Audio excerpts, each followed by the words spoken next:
This is the X-Zone Broadcast Network, broadcasting worldwide on broadcast affiliates and satellite program providers, including CNN Broadcast Network, Sirius Satellite Network, Star Media, Good News Radio Network, Angel Broadcast Network, Wiki Broadcast Network, and WPBN TV. For more information on the X-Zone Broadcast Network, visit us at www.xzbn.net.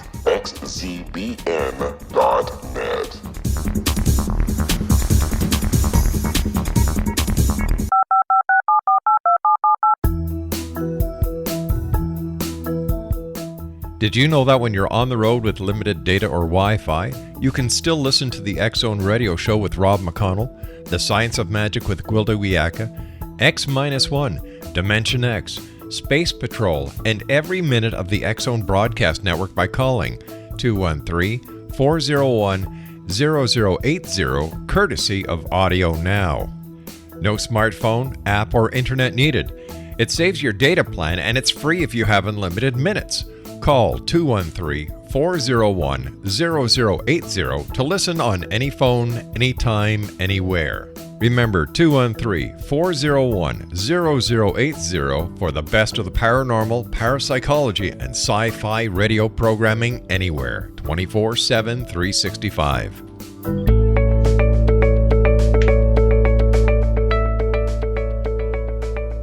Hi, everybody. Welcome to Dialogue with Divinity. This is Johanna Carroll, your host, and we're listening to the X-Zone Broadcast Network. Today, I have an unusual guest, something that I don't ordinarily do, but I really feel that she is the voice for our times and the voice for a new generation. And her name is Kiri Callaghan. She's an author of a new book called Alice, A-L-Y-S. And so I really feel that today we're going to be talking about a new kind of wonderland that she has imagined and written about.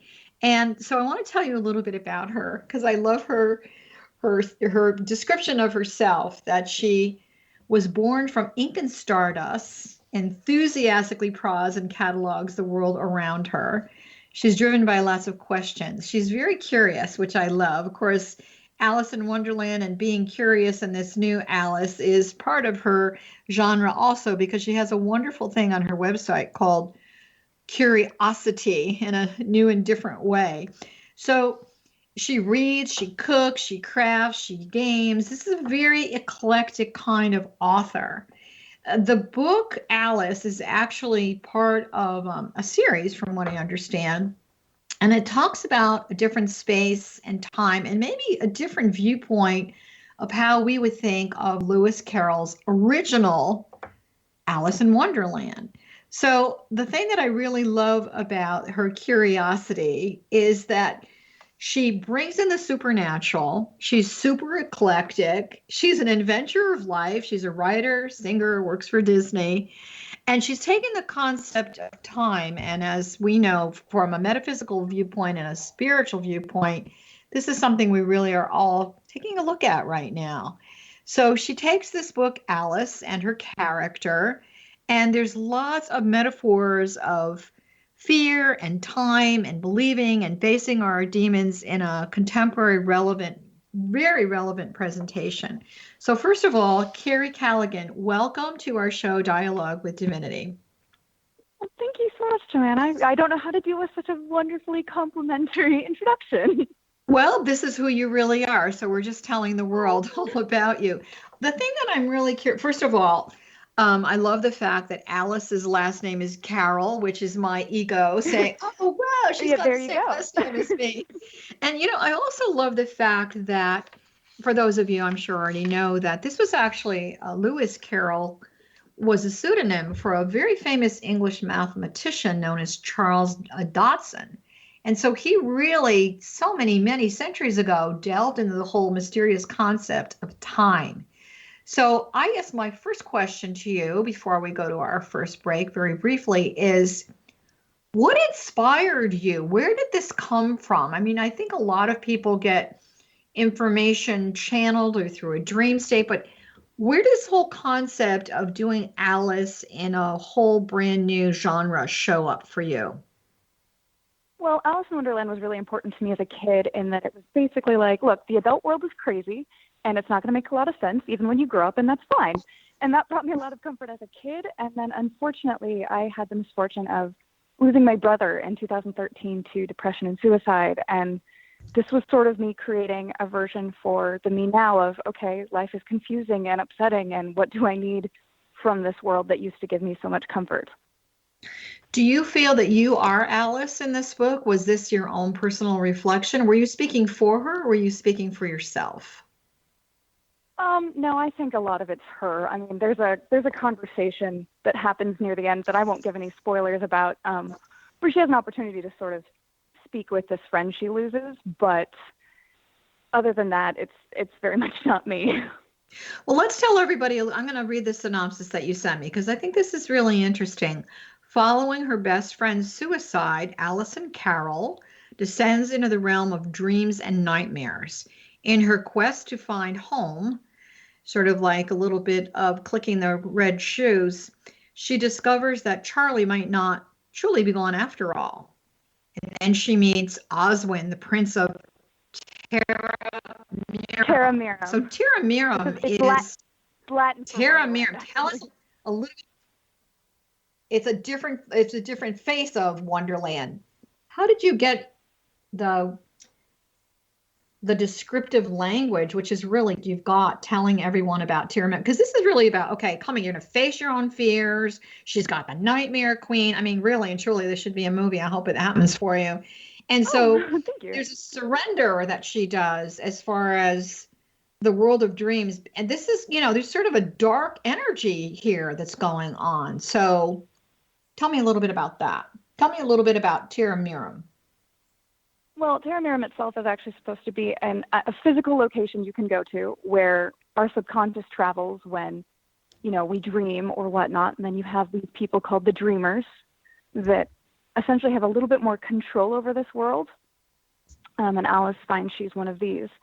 And essentially what I wanted to sort of deal with was that strange path you go on when you go through a loss and that grief and that loss of self, and how it kind of, a part of you just dies, and you almost sort of have to re-find yourself every time you lose something of that magnitude. Mm-hmm. So we're going to take a quick break, and we'll be right back to further talk about Terra Miram.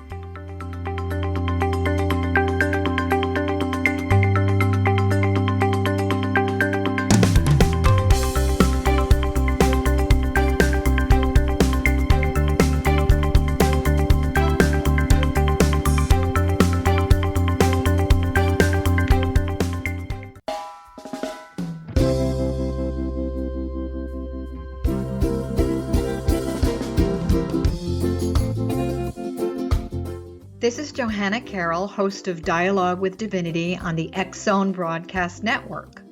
While walking along Kaanapali Beach in Maui this past year, I kept discovering all these shells and coral in the shape of hearts. My dialogue with Divinity was very simple. Do you want me to do a retreat to heal people's hearts in Maui next year? And of course, the answer was yes. As a master spiritual teacher, I am offering you a neat retreat called Rise, May 8th through the 12th, 2017, and the chance of a lifetime to rest at a 5-star resort for 5 days and experience a spiritual renewal of your heart and soul. Kaanapali is one of the top 5 beaches in the world. This stunning resort has undergone a $40 million renovation. I walked the entire property, checked out the room choices on your behalf, and I must say it is stunning. Our conference room faces the ocean with sliding glass doors. Maui is known as Mother Maui because it is a soft, gentle, healing energy. In the embrace of Mother Maui, you will feel yourself rising from the limitations of an ordinary life to an extraordinary journey of peace, bliss, and harmony. A greater sense of clarity.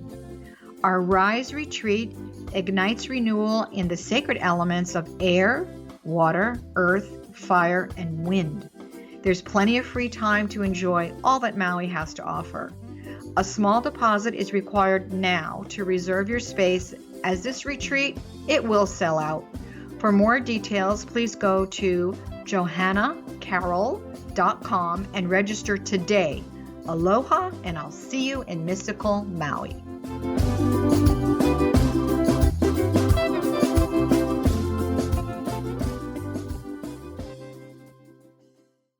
How would you like to be able to read other people's minds? Well, the next best thing is here. When you know how to read a person's name, you know how the person thinks, feels, and behaves. Each letter in our name holds a key to unlock our true essence. Our name contains both our gifts and challenges in this lifetime. Mnemology science discovers personality secrets hidden in the placement of the letters of our names, including the first and last impression people remember about us. Sharon shows us how to interpret the arrangement of letters as outlined in her book, Know the Name, Know the Person. Sharon Lynn Wyeth created mnemology science after 18 years of research and testing her theories, and has supported thousands of people around the world in understanding themselves and others better. You'll enjoy Sharon's unique teachings as she shares her system to learn the gifts behind your given birth name. Even if you don't like your birth name, there are jewels in this book. If you're thinking of changing your name, ready to name your child, or wanting to get along better with others, this is the book for you. If you'd like to improve your relationships and change your life for the better, get the book today, Know the Name, Know the Person, or visit www.knowthename.com. That's www.knowthename.com.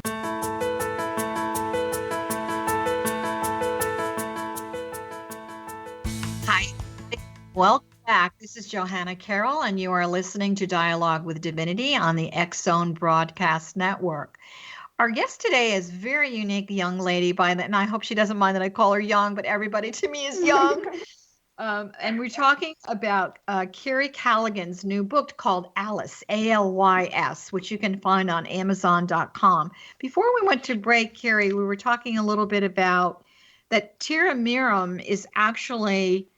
It's a place, it's an environment, and that there are certain people within this world that have control over the world. So would you say that they are spiritual seekers on a quest who are understanding their ability to control things? To some extent, it's more of Tiramiram doesn't want these people actually physically entering their world because they can create a lot of trouble. It's much like when you decide, like when you realize you're having a dream and it becomes a little bit more lucid and you're like, oh, I can take control of things, but it doesn't always necessarily go exactly how you plan, even though you have control over it.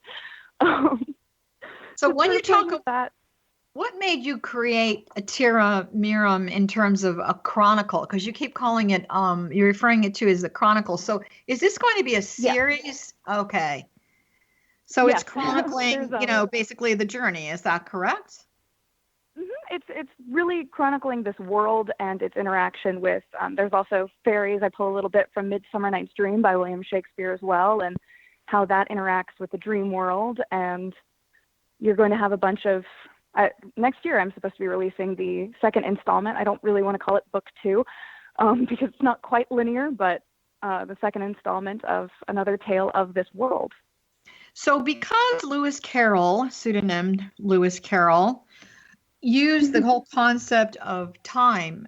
I know the cover of your book has got this beautiful kind of antique watch on it. So this Alice, I don't want to give the whole story away, but does this Alice fall down the rabbit hole, or does this Alice merge into time? What's the concept there?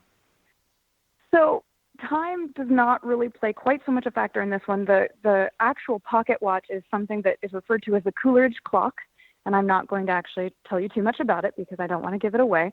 But later you find out to some extent it's used to travel to and from our world and Tiramiram. And the reason it's called the Coleridge clock is after Samuel Taylor Coleridge, who will also play a part later in the story. But he's got this beautiful poem that really inspired me.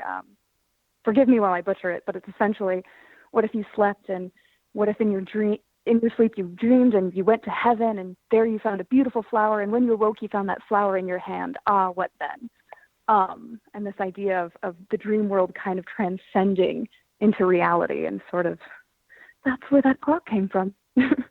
That's very beautiful. So let me ask you, aside from Alice, speaking for her and yourself at the same time, what is your concept of time? And in terms of how you wove it into your story, aside from, all these other great authors that you sort of drew inspiration from, have you ever had any experiences yourself that took you into that timelessness in the in-between worlds, as you call them? Well, I feel like memory and dreams in themselves are very timeless. It's a sort of our own personal way of time traveling where you can very much be convinced you are back somewhere else, and then you wake up and you realize, oh, apparently that was all in my head. But there's still that emotional part of you that knows, no, I was there. So You're there I having found an that very experience. fascinating. So Yeah. you're in speaking with your publisher. She shared some things with me, and not that I'm putting you on the spot or anything, but I guess I am. So I know that you're very much into the whole concept of the steampunk energy. Yes. And so can you explain to people that have never heard that expression before, what does that really mean to you personally?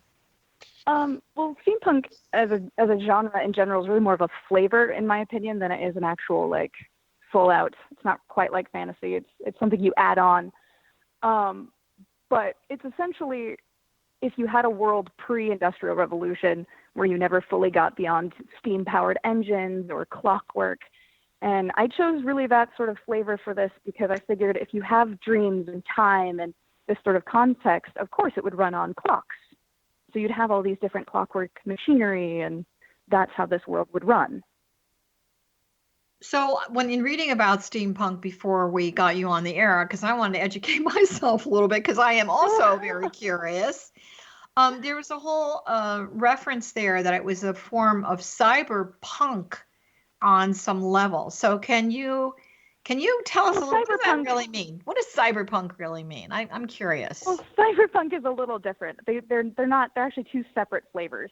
Cyberpunk is more pulling from the idea of it tends to be a more futuristic aesthetic. You're going towards this idea of everything's run by computers and wires, and people are doing like genetic enhancement and basically sort of cyborg-esque things to sort of elevate themselves and become more towards an evolved future, or as that aesthetic sees itself as an evolved future. Whereas steampunk is a bit more sepia toned, I guess I would put it, where you're just more in the past and it's a little bit about advancing humanity in a much different sort of way. So does it give us a new vision of how we look at life if we were in Terra Mirum?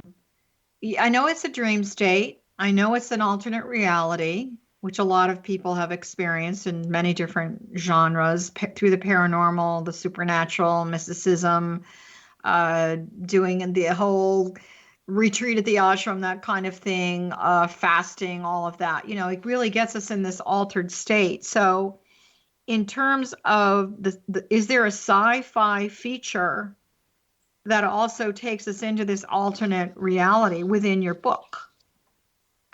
I'm sorry, I'm not entirely sure I understand the question. Well, from what I understand about steampunk, it's got a little bit of a sci-fi feature to it. It's sort of an alternate and a little alternative way of looking at history, little neo-Victorian, that kind of thing. So whenever anyone is having a new perception of a new reality, there's lots of ways they can get there, right? Correct. They can do it through drugs. They can do it through alcohol. They can do it through a lot of addictive things. They can also do it through a lot of healthy things, a deep, profound sense of meditation or going on a retreat or, being very committed to a yoga practice. So do you look at the journey of Terra Mirum as another alternate reality that people can travel to through what, you're giving it a lot of texture, as you say, you're giving it a lot of color. So in terms of people that are listening right now, a lot of people are on a journey looking for something different. And so if someone were to read the book Alice, what would they get as far as understanding their own alternate reality as being a reflection? In other words, the book is reflecting something back to them. Is there a lesson in this book for people? Oh God, I hope it's hope. More than anything, I really hope that it's hope, because there's something. I mean, I grew up around depression a lot. I'm the only one in my family who miraculously is not afflicted with it. And I've seen these nightmares and this inner voice just completely destroy people from the inside out. And I really would like people to leave that knowing that there is literally not a single nightmare in the world that isn't worth conquering or standing up to. That's beautiful. That's really wonderful. I've been doing spiritual counseling for over 30 years. And if someone were to say to me, what's your product? I would say it's hope. And it really is. When someone hangs up the phone from me, it is my intention that through the guidance or the energy that comes through from the other side in an alternate reality, maybe in my own world of Tira Miram, that, they get to have more hope that, life can be better. And, with everything that we've gone through, particularly in the States recently with the election and whatnot, and I don't want to really get into a political discussion. No, you're fair, but it's terrifying what's going on right now. And well, there's a real divisive energy. We need hope. We need hope. So you're from a much younger generation than I am, and I feel that you guys have a voice that the elders, my generation from the 1960s, we were part of the women's movement. We were part of the whole thing about, women really getting equal pay, all of that, not to make men bad or anything like that, but it was a real, it was the Vietnam War. There was a real, talk about time. So you talk about this pendulum swinging and it went to an extreme. We had to go to radical measures for the consciousness of the time to really go through a shift. At the time, everyone said, well, you're anti-establishment. And we weren't really anti-establishment. We just wanted change and evolution and things to move forward. So the establishment was against you. So essentially it was, no, we just want the establishment to be better. I don't know if it was necessarily against us. It just wasn't working for us. So, it's all about adjusting time, consciousness, perceptions, and all of that. So here you are, writing this book. By the way, when was your book released? In October, right? October, yeah. So okay. It's a newbie. It's a newbie. And from what I understand from your publisher, are doing extremely well. So congratulations on that. By the way, for those of you that are listening or you just kind of jumped in, this is Johanna Carroll on the X-Zone Broadcast Network. And we're speaking with Kiri Callaghan, who wrote an interesting new twist on things. The name of her book is Alice, Alys, and you can find that on Amazon.com. So in terms of, your generation looking like we did, how many, I don't even want to count how many years ago, wanting to affect change, how do you see your generation doing it differently? I see a lot of parallels, to be honest. I mean, people talk about like, oh, there's more protests, there's more yelling, and I'm like, no, I mean, we've kind of always done it this way. I mean, there's a mix of peaceful and less so protesting. There's people speaking out, and we can actually share information faster. I mean, there's people writing blog posts, and it's getting shared and retweeted, and I feel like most of the time I get my news faster via Twitter than I do actual news sites anymore. I really think, in terms of this new cyber generation that we have, it's really fabulous. However, and this is sort of aside from the book and everything, let's talk a little bit about what I refer to as the law of discernment. We're just going to touch on this briefly, and then we're going to jump to break in about a minute or so. So the law of discernment says, I know how to filter things. I know what belongs to me, what belongs to the universe, what belongs to someone else. So in terms of social media and, the way news travels in this generation, how do we really discern what's real and what's not real? What's fake and what's real? Well, I feel like that comes back to just exercising curiosity and actually like not just hearing something and taking it for face value, but doing a little bit more delving yourself, which I feel is kind of the same as when you just used to hear a rumor from someone. Maybe ask around a bit, read a bit before you pass it on to the next person via word of mouth. Okay, that's good. So do you think the younger generation, I hope you're not insulted by I'm calling you younger, but fine. I probably could be your grandma. You're not insulted.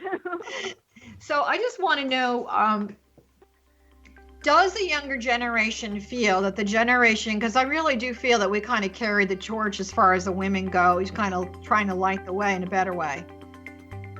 We'll be right back.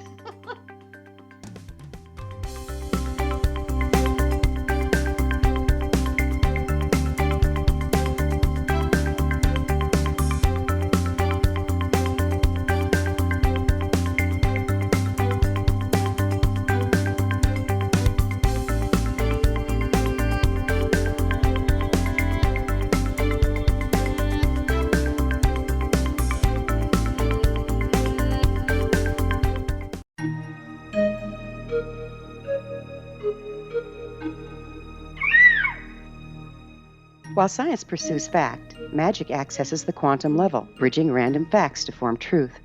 As long as science and magic remain separate and polarized, the truth cannot be known. I'm Gwilda Wiyaka. Join me on the Science of Magic radio program, dedicated to unification and evolution of consciousness. During each episode, I'll be speaking with experienced and respected scientists and mystics. From astrologers to astronomers, from medical doctors to shaman, the scientific method to dowsing and intuition, we'll weave together information from seemingly divergent practices to promote unity and enlightenment. Join me, Gwilda Wiyaka, and the Science of Magic right here on the Mutual Broadcast Network. For more information, visit www.thescienceofmagic.net. Gibbs A. Williams, Ph.D., is a practicing psychoanalyst, supervisor, researcher, and author in New York City. Much of his life has been dedicated to understanding nature and the uses of meaningful coincidences or synchronicities. His radical and original non-Jungian, non-mystical, non-magical theory of synchronicities illuminates much of the fog surrounding this challenging and perplexing topic. His ideas and manners are fresh, presented in a style that is both entertaining and highly informative. He is also an expert on crisis intervention, specially focused on violence reduction for the police and citizens, mastering anxiety, frustration, and stress without the use of medication, and effectively preventing and treating heroin addiction. Dr. Williams can be contacted at his email address at gwwilliamsny11@aol.com or visit his website at. Wouldn't you love to know the secret to everything? Well then, meet Dr. Kimberly McGeorge and her cutting-edge breakthrough knowledge that combines science with possibility. Dr. Kimberly brings real-life answers and healing to those open to alternative solutions. She teaches solution-based programs and classes that will change all areas of your life forever. Specializing in conscious creation, intuitive readings, and energy medicine, you can rapidly shift health, relationships, business, and money and abundance challenges quickly. Receive her best-selling book, Secret to Everything, at no cost by going to secrettoeverything.com/X-Zone. That's right, transformation can start now. Just go to secrettoeverything.com/X-Zone and receive Dr. Kimberly's book for free. Afterlife expert Roberta Grimes was the first one to say that dying can be fun. Now her best-selling book, The Fun of Dying, is available in stores worldwide. So if you wonder whether death ends life, how it feels to die, or what heaven might be like, The Fun of Dying was written for you. And if you have always been afraid of death, or if you worry that your life has no meaning, let The Fun of Dying ease your fears and bring new meaning to your life. Nothing said in The Fun of Dying is based on the teachings of any religion. Instead, Roberta draws on evidence to explain how death happens, how it feels, and what comes next. A lot of the best death-related evidence was produced in the first half of the 20th century. When it is put together with recent discoveries, it tells a consistent and amazing story. Roberta Grimes blogs and answers questions at robertagrimes.com. Her wonderful book, The Fun of Dying.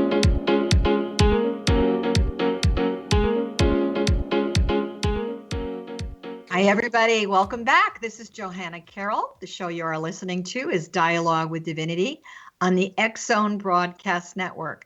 I'd like to share with you that our show offers a variety of hosts that will pique your body, mind, and your spirit. So if you'd like a listing of our shows, please go to xzbn.net. And for myself personally, to understand the work that I am doing, the books that I've written, the retreats that I'm offering, the training that I'm offering, you can find me at Johanna Carroll, johannacarroll.com. That's JOHANNACARROLL.com. So that being said, Kiri, tell people how they can learn more about you. I know you've got a website. Would you please share that with everybody that's listening? Yeah, it's just KiriCallaghan.com. I'm actually very Googleable, so you can find me on Twitter and YouTube and a myriad of other things just by typing my name into Google. You definitely are the queen of social media, I have to say. It's wonderful. And then the book, of course, Alice, ALYS. In my viewpoint, it's a new way of looking at Wonderland and life in a more contemporary and relevant way. And you can also find that on Amazon.com and also through your publisher, which is DOCEBLANT.com. So before we went to break, we were talking about how the generations before you sort of carried the torch to light the way to enlightenment. It was kind of a dark time that we lived in. We had a lot of protests then. We had the Vietnam War going on, but I that was the past. That was then, and this is now. There's a lot of a repetition that's happening around the women's movement, around young women really having a voice. And what do you feel is the message that your generation has, adding to that voice that the people before you opened the door to? Oh, wow. Well, essentially, I mean, adding on to what's been said before, it's also, I feel, bringing in the intersectionality of racial relations as well. And when you talk about pay gap, it's not just women have, this to the dollar. It's also that Black women have less and Latina women have less. And just looking at those numbers is it's unfortunate. And being able to acknowledge that gender goes beyond just what we initially thought of it in regards to our society and how we're treated, and making it more inclusive and understanding intersectionality, I suppose.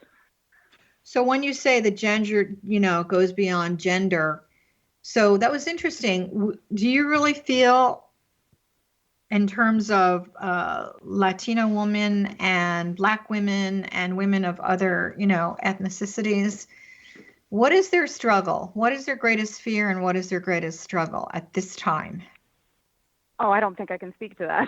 I mean, I am, that's not my struggle, and I wouldn't presume to use their voices or whatnot, but I feel like it's incredibly important. While I do have the privilege of, I am white, so while I may be disadvantaged because I'm a non-heterosexual woman, I can at least fully support using my white privilege to essentially be like, this is your voice, I'm going to amplify it.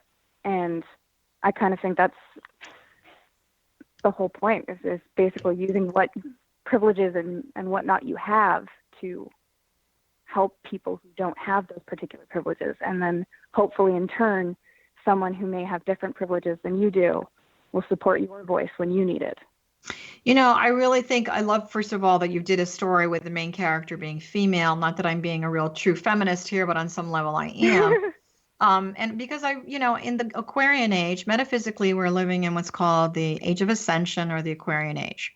So we're to rise up into a greater form of wholeness, which means there's no separation between anything, whether it's gender, whether it's sexual orientation, whether it's, you're pink, purple, black, or, whatever you are.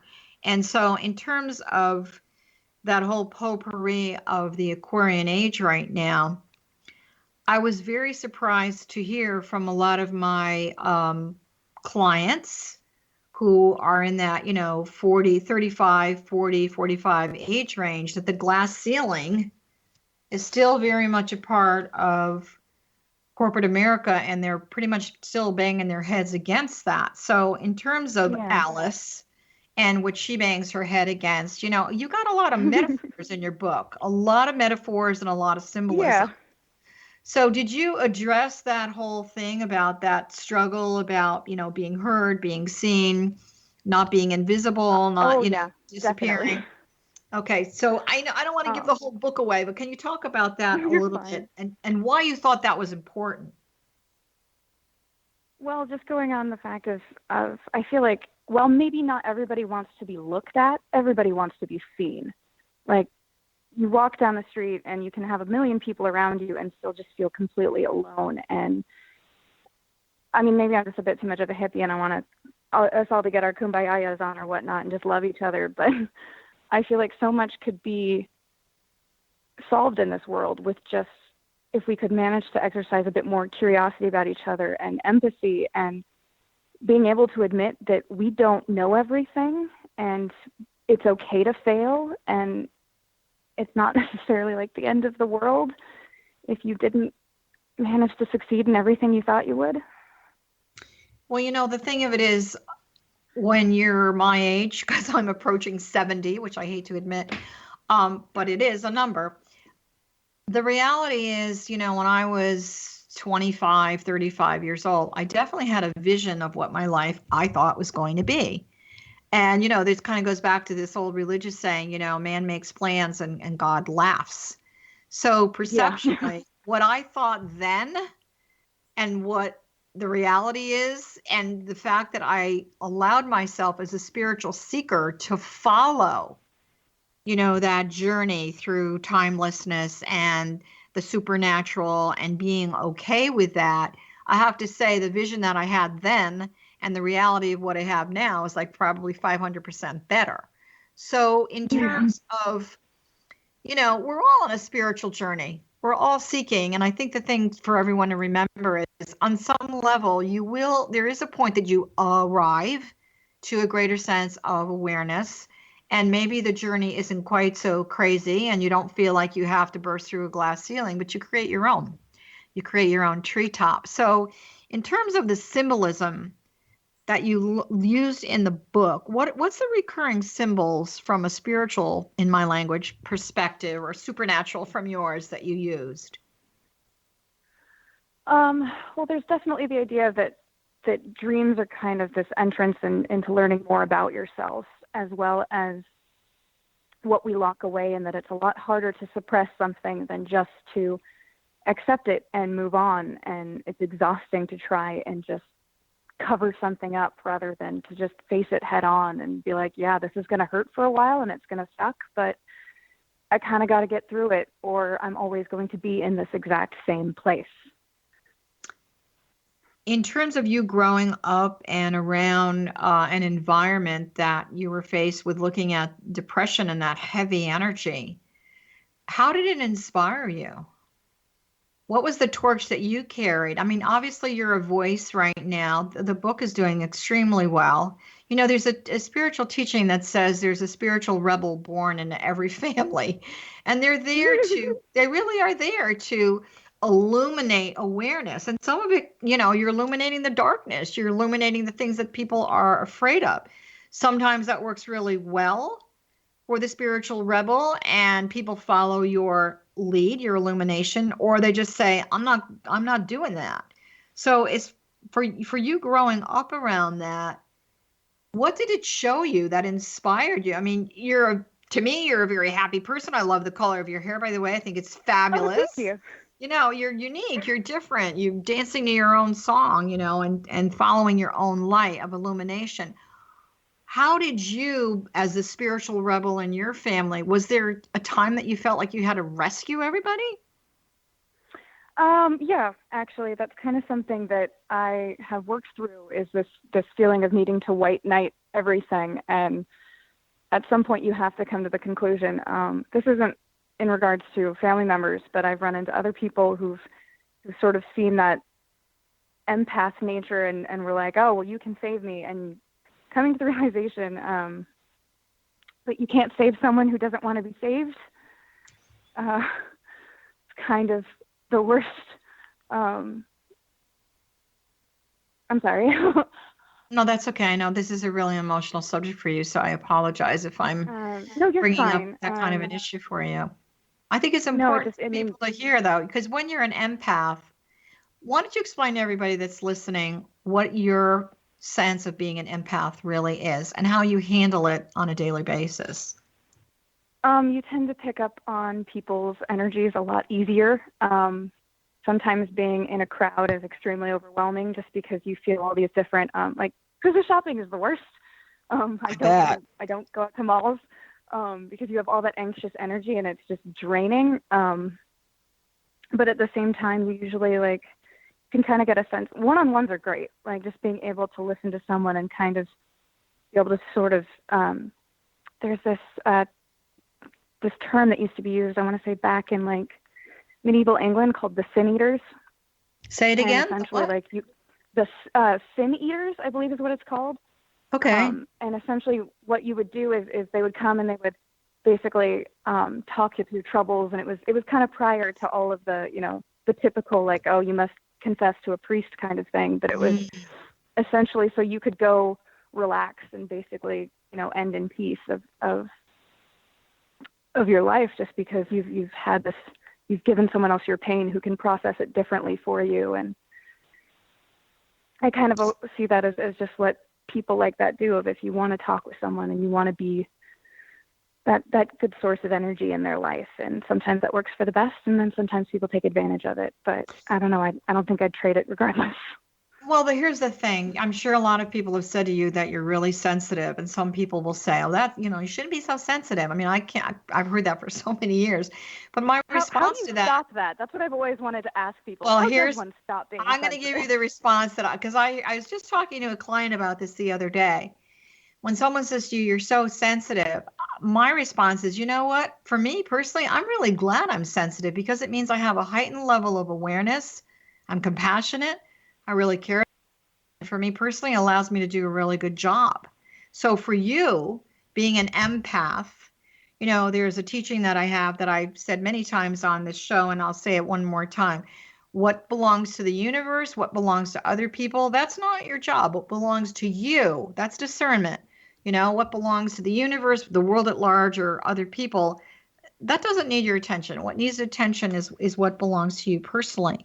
However, being an empath is being sensitive and being aware, but it's not a negative thing. So the awareness allows you to have the discernment, like, okay, I can navigate through this crowd and I'm not going to let any of this touch me or absorb me. The other thing is, as far as being in service to humanity, it's really not your job to heal the whole world. I hate to tell you that, but I tried that. I understand that. It's just sort of, I've kind of taken it, and that's what's gone into my art, is just like whether I'm singing or I'm writing, and basically being a voice for someone who may not feel comfortable expressing what they need to tell, and just that's my goal, is just to tell those stories and try to make people feel heard, even if they're not using their own voice. Good. We're going to hold that thought. We'll be right back.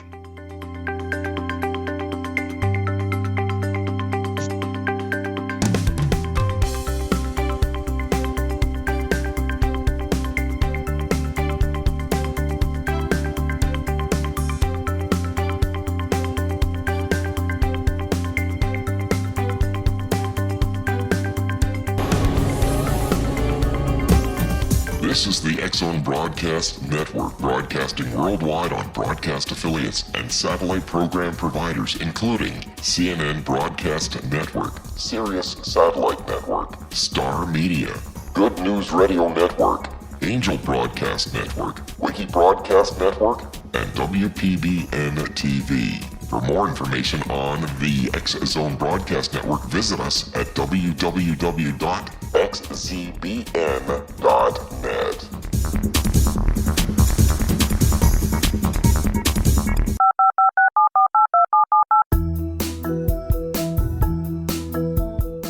Did you know that when you're on the road with limited data or Wi-Fi, you can still listen to the X-Zone Radio Show with Rob McConnell, The Science of Magic with Gwilda Wiyaka, X-1, Dimension X, Space Patrol, and every minute of the X-Zone Broadcast Network by calling 213-401-0080, courtesy of Audio Now.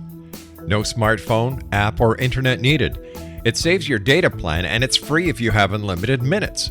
Call 213-401-0080 to listen on any phone, anytime, anywhere. Remember, 213-401-0080 for the best of the paranormal, parapsychology, and sci-fi radio programming anywhere, 24/7, 365.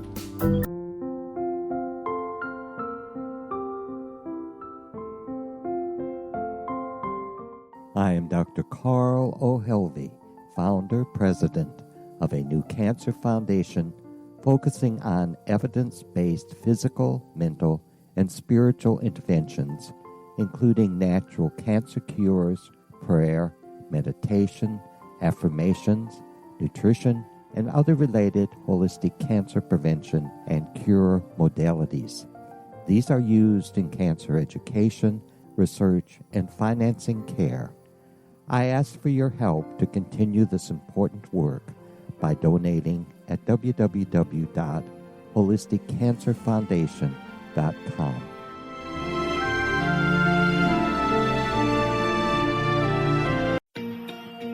Wouldn't you love to know the secret to everything? Well then, meet Dr. Kimberly McGeorge and her cutting-edge breakthrough knowledge that combines science with possibility. Dr. Kimberly brings real-life answers and healing to those open to alternative solutions. She teaches solution-based programs and classes that will change all areas of your life forever. Specializing in conscious creation, intuitive readings, and energy medicine, you can rapidly shift health, relationships, business, and money and abundance challenges quickly. Receive her best-selling book, Secret to Everything, at no cost by going to secrettoeverything.com/X-Zone. That's right, transformation can start now. Just go to secrettoeverything.com/X-Zone and receive Dr. Kimberly's book for free.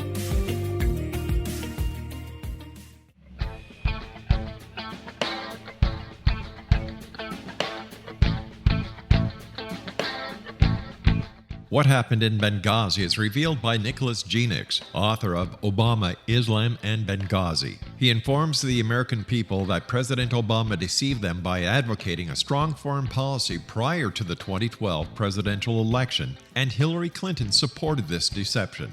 As the title infers, there is a connection between Obama, Islam, and Benghazi. Ample evidence informs Americans that Obama's early indoctrination in the Quran developed an affinity for Islam, why the Quran is the source of discontent in many countries, and why the Obama foreign policy deception led to poor military action and caused the loss of American lives in Benghazi. Genix provides 36 questions for the Select Committee on Benghazi to validate if Americans are justified to mistrust President Obama and Hillary Clinton. An overview of Obama, Islam, and Benghazi is presented on the website www.futureofgodamen.com. That's www.futureofgodamen.com. You're listening to the X-Zone Broadcast Network, www.xzbn.net.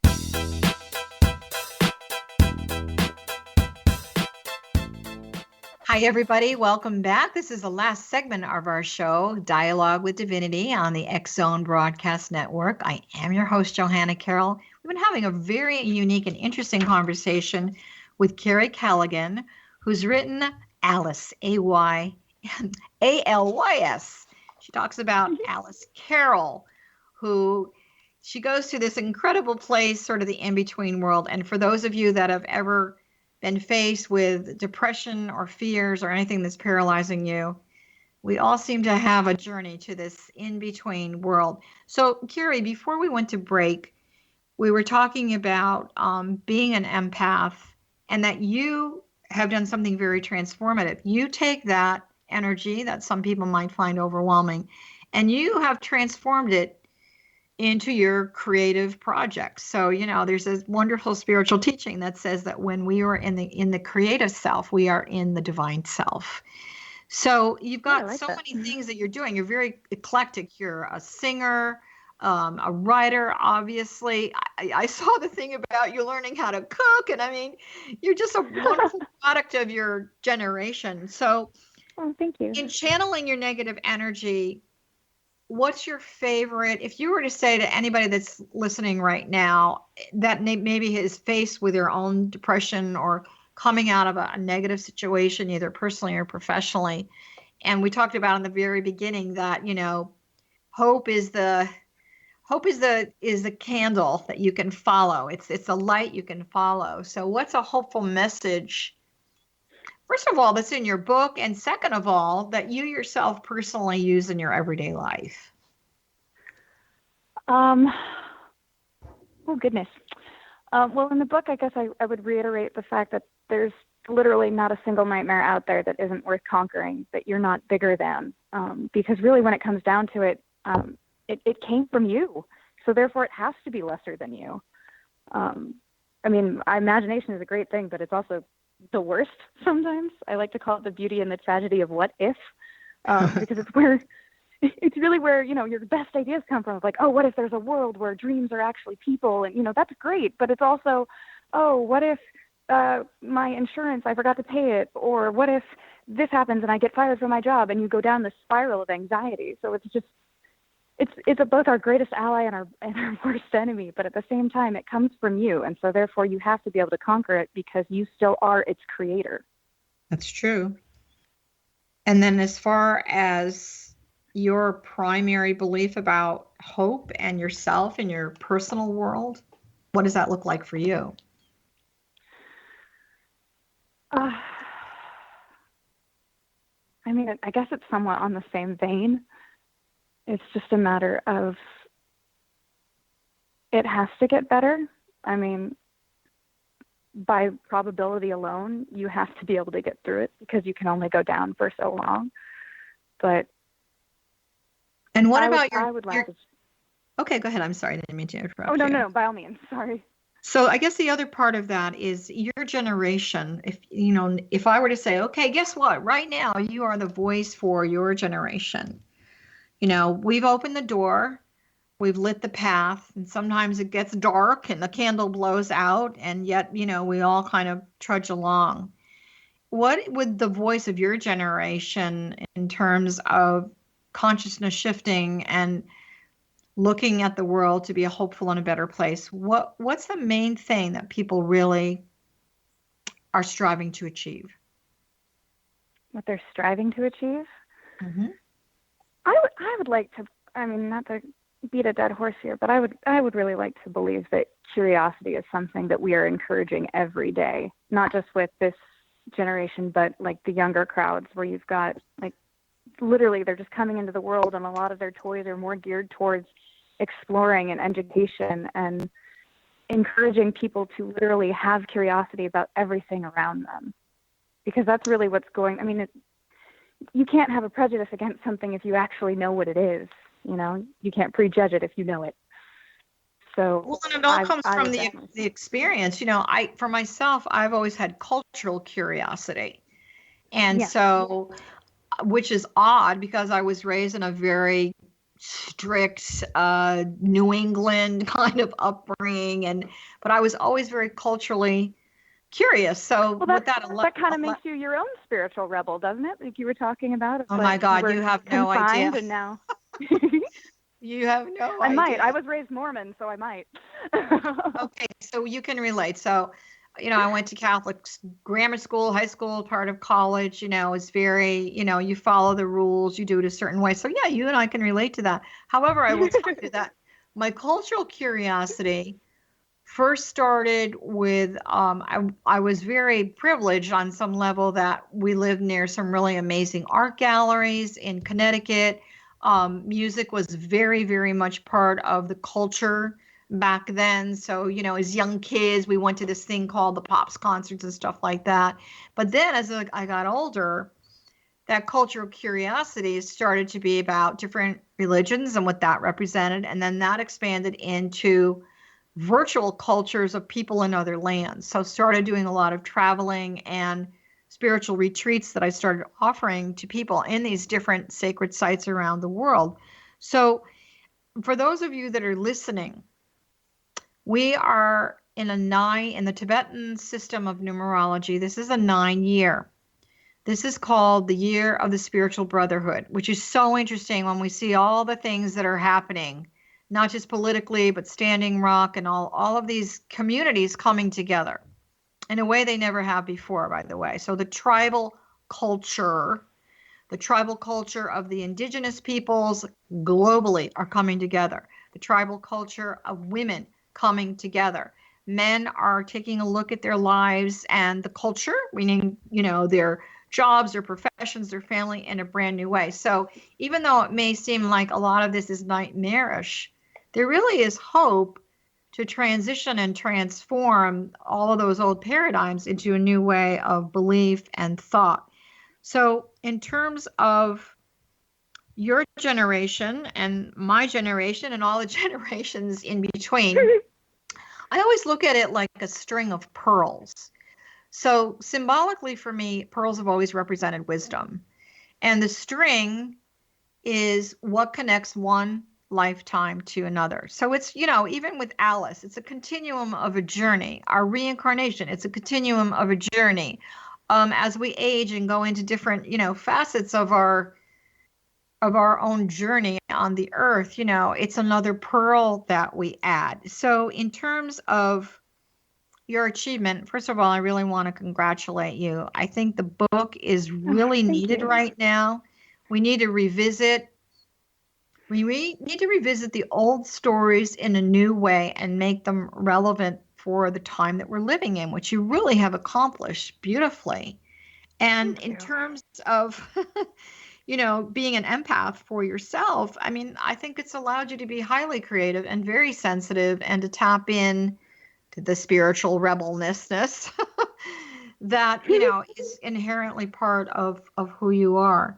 So in terms of, let's go over this again. The name of the book is Alice, Alys. Her last name is Carroll, Carroll. Did you intentionally do that to honor Lewis Carroll? Oh, of course. I thought you did it to honor me. Oh, I'm sorry. No, it's totally all about you, Johanna. I'm so sorry. Of course, I know. We didn't even know each other back then. And so because the Chronicles it's a series, when is the next piece of this coming out? 2017. I have nearly finished the manuscript. I'll be sending it off to Dose Blant, which is my publisher, and we'll be seeing it sometime next year. Do you think that you have any hope for this becoming some kind of a series, either on television or in film in some way, as a learning tool for people? I mean, that would be amazing, but more than anything, I feel like as long as it just gets to someone and they feel a little less alone and they feel a little more armed for the day, and maybe, talk to someone if they're having suicidal ideation or something along those lines. If it just one person, I will be happy. It's when you touch the light of one person's soul, you illuminate the whole room. You really do.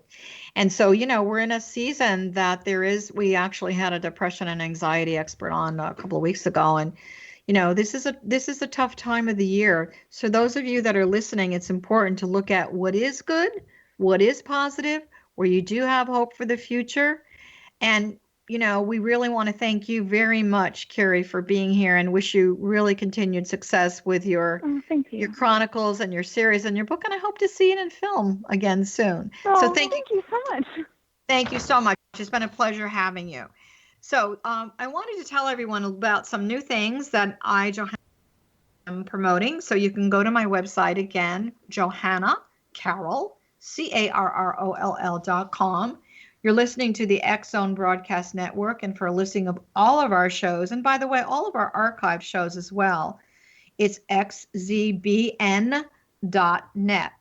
So we want to tell you that, for those of you who maybe want a change, a shift, a perspective, you want to actually spread the love and some hope for the future. For many years, I've been teaching a program called Get Psyched.